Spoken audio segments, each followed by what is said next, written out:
Hey, what is going on, guys? It is Young here, and today I'm back in another Fortnite video. And in today's video, I want to be sharing with you the best settings to use in Fortnite. I'm going to be covering over the settings that I'm currently using, and as well, I want to be talking about, I did try out linear, try out exponential, and all the above. So I just want to come to you or show you guys the conclusion that I came to, and show you guys exactly why I use the settings that I use, so you guys can kind of have a grasp on which settings might work best for you, and kind of give my full opinion on those settings as well.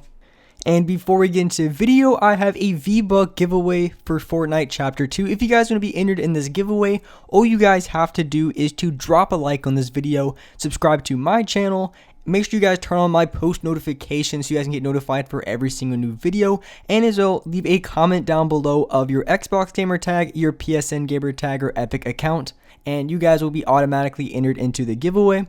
And real quick, if you guys want to support me as a creator in the item shop, my code is YoungHumor. So if you guys want to support me, definitely put in my code. It helps me out a ton. I definitely appreciate it. And alright guys, let's get right to the video. Alright, so here in this video, I wanted to be going into my settings, showing you guys exactly the things that I changed, things that I use, and kind of explain exactly why I use the settings that I do. And I also wanted to go in and show you guys which settings that I use, why I do, because there's kind of a huge debate when it comes to linear, exponential, and also the legacy, the old settings, as you can say. There's definitely a huge debate on which one is going to be the best, and I'm going to show you guys the one that I use and why I think that one's the best. I made a video talking about the best aim assist. If you guys want to see that video where I break down linear, exponential, and legacy, all the aim assists, how it works for all of them, definitely check that video out. I made it about a week ago, so definitely check it out. It's a very, very good video. So here's just the settings that I currently have. I currently am on legacy, and I'll explain exactly why, because I was trying out exponential for at least a few days, and I kind of want to explain why I ended up not using those settings. So here we have controller X and Y 8.715, and so my target sensitivity is also on a 0.275, and the reason why my X and Y sensitivity is on a 0.715 is because I wanted a little bit higher. I used to play on a 0.65 back a couple seasons ago, but I decided to raise it because in this season there's just a lot of build fights, and you honestly just have to raise your sensitivity just a little bit if you want to be able to compete. You don't have to raise it too much, but I feel like in between the ranges of 0.65 and about a 0.8 is going to be the ideal sensitivity for X and Y that you should use. And so here is the bottom half of my settings. And so I also recommend, if you guys haven't yet, make sure you guys do turn down your HUD scale a little bit. I would say maybe like 0.8 to 0.9, anything like that. It makes you like your gun smaller, so it gives you a little bit you can see a little bit more when it comes to those sides of the screen, because your HUD is going to be a little bit smaller. And of course, I have sprint by default on. I turned edit mode aim assist off. I'm going to show you guys a little bit later in this video exactly why I ended up turning it off. I used to use it for a long time. It's still very good, but I'm going to show you guys the one or two things that I didn't like about it and the reason why I turned it off. So auto open doors, another thing, definitely have that on. Edit or confirm edit on release, I recommend having that on as well. It's very, very good. And towards the bottom, I have my vibration off. I think that's also another thing that gives me a little bit of an advantage.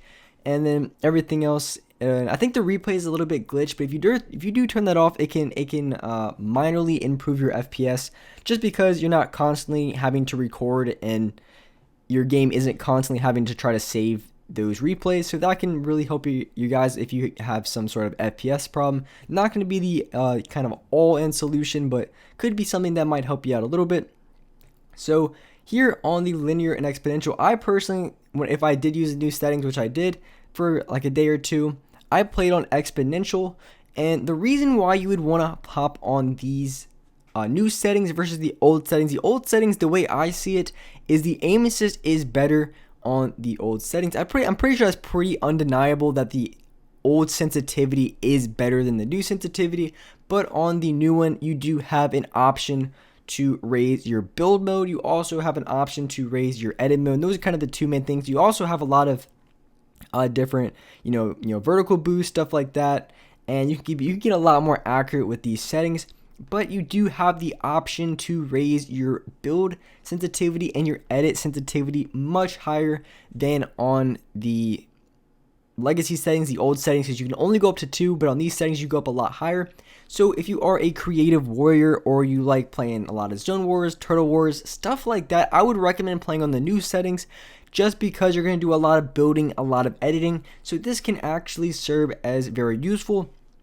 But if you really want to focus on aiming, if you feel like you're really good at public matches, I would recommend playing on the old settings, because your aim assist is going to be better on that. And I made a full video, like I said earlier, on all the different aim assists, so definitely check it out if you guys want to know exactly why I think it's better. So here I have edit mode aim assist. I want to talk about this real quick.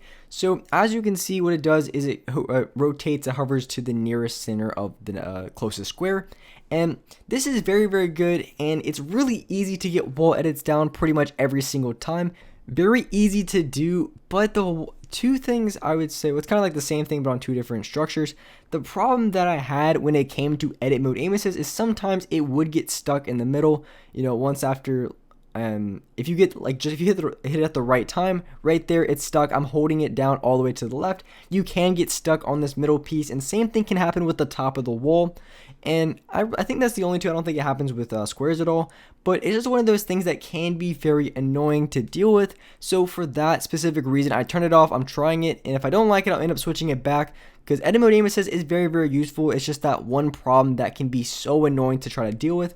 So, and if you wanted to, I guess the solution to that problem is when it comes to editing the stairs, you don't actually have to go through the middle to flip it. You can go from the bottom corner to the middle corner, and you can edit it that way. So I guess that could be the solution for that problem specifically, if you wanted to still use edit mode aim assist. But I'm going to try without it, see how it goes, and if I don't like it, I'll probably end up switching it back. But everything else, I'm pretty much going to keep consistent.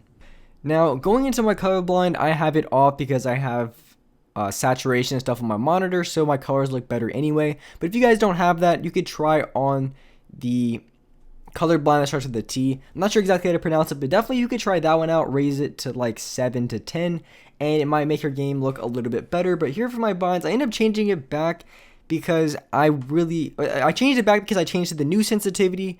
And when it comes to changing your settings, you don't want to change everything at once, because it could throw off a lot of aspects of your game, especially for me, since I'm streaming every day. I'm not trying to be too bad in one stream. I'm not trying to lose every single game. So changing your settings can be very tricky, because it does take a little bit of muscle memory and just a little bit to get used to. And the thing that I changed was the left stick down. I made that the pickaxe, and then I moved the right stick. I moved the trap picker over to the right side where the crouch is. So basically the thing that I had to take out was crouching while building. That was the one thing that I had to sacrifice if I wanted to use the pickaxe on the left stick.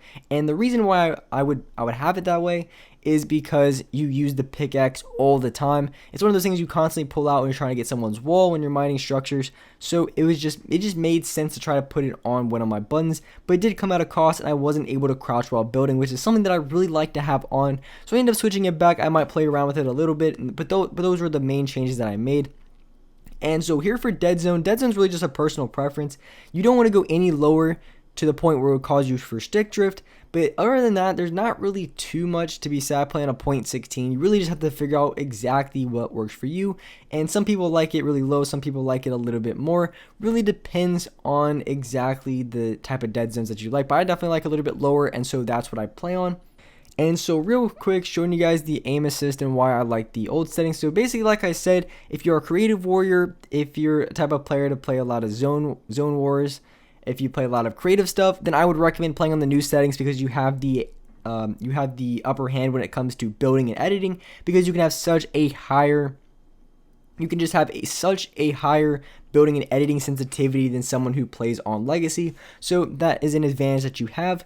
But the thing is, the aim assist, if you play on linear, I'm just saying, everyone that I've ever talked to, and for myself, I tried it out, you cannot hit any sort of AR shots from any sort of range. It is so bad. You're going to hit absolutely no shots, and that's the reason why linear is so bad if you're trying to play pubs with it and go for some crazy high kill games. Yes, it's still possible, but just understand long range shots with the assault rifle is going to be extremely difficult to do, and just not even worth it. You better hope that all of your gunfights are going to be close range, because that's the only time you're going to have a dominant chance to win in that fight.